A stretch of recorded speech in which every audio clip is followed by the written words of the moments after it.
Role of enlightenment in the emergence of sociology. Enlightenment का क्या role है? 3 event हुए इमरजेंस ऑफ सोशियोलॉजी में।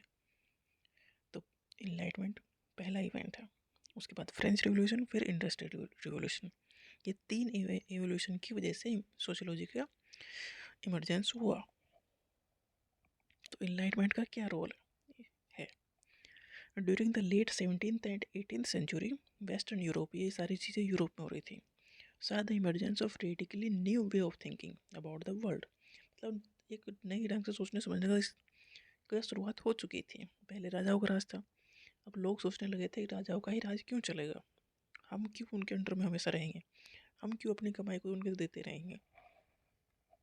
तो ये न्यू वे ऑफ थिंकिंग की शुरुआत वेस्टर्न यूरोप में हो चुकी थी 17th एंड 18th सेंचुरी में। The enlightenment establish the human being at the centre of the universe.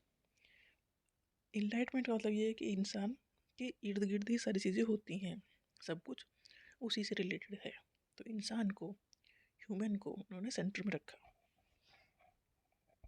And rational thought है the central feature of the human being, मतलब इंसान है तो थिंकिंग होनी चाहिए, सोचना समझना भी चाहिए कि सब कुछ क्यों ऐसा क्या हो रहा है, क्यों सब कुछ गलत या ठीक हो रहा है, जो भी हो रहा है सच घटना हमारे आसपास हो रही हैं क्यों हो रही हैं। तो एक रैशनल थिंकिंग होनी चाहिए कि कुछ लोगों के साथ गलत ही गलत हो जा रहा है और राजा राज करते चले जा रहे हैं बिना कुछ किए भी।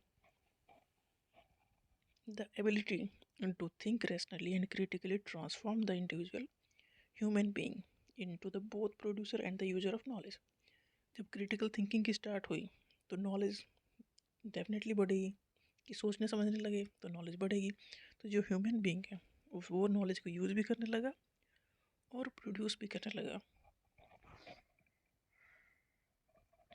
प्रोड्यूस करने का मतलब ये है कि नए ढंग से सोचना समझना कि सोसाइटी में ऐसी ऐसी घटना क्यों है। तो जब इंसान को सेंटर में रखा गया तो क्रिटिकल थिंकिंग हुई। क्रिटिकल थिंकिंग की वजह से जो ह्यूमन बीइंग है वो नॉलेज का प्रोड्यूसर भी बना, कि नए नए विचार उसके मन में आने लगे, और डेफिनेटली यूजर भी बना कि दूसरे की बात भी सुनने लगा।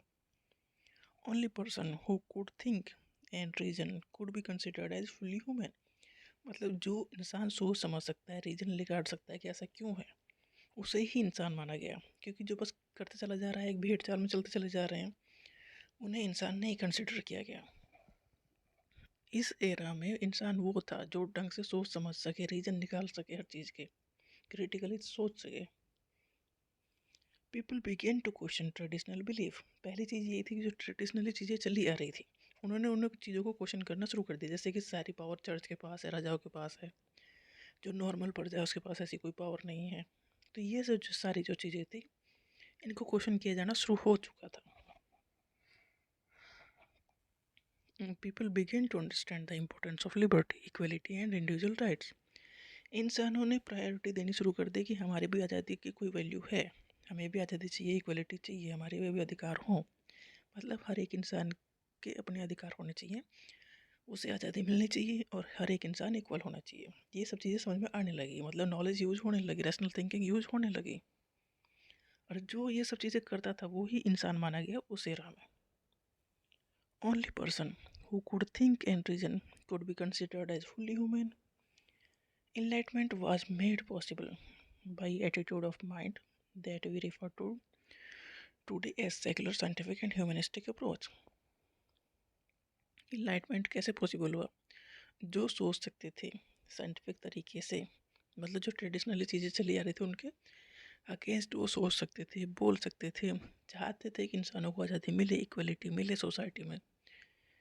तो इस इन विचारों की वजह से सोशियोलॉजी की इमरजेंसी की शुरुआत हुई।